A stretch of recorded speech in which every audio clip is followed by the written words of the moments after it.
Anakuonyesha tabia zote za mwanaume mzuri mpaka siku atakapokusaliti.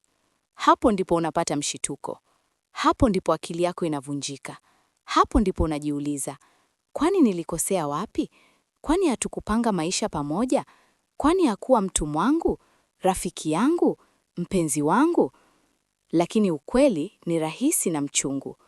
Opportunist sio mwaminifu kwa sababu hana nafasi ya kutokuwa mwaminifu.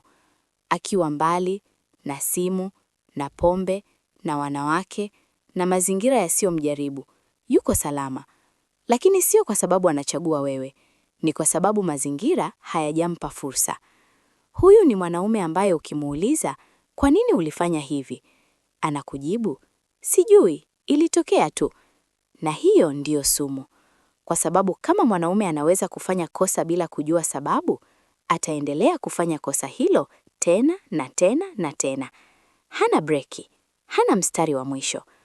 Na kilichoniumiza zaidi ni kwamba opportunist ana uwezo wa kukuomba msamaha kwa machozi.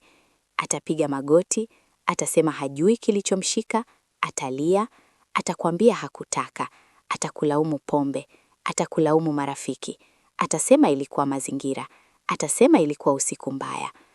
Lakini hakuna hata siku moja atakayoamka na kusema, mimi hapa ni mwanaume dhaifu ninayeishi kwa tamaa.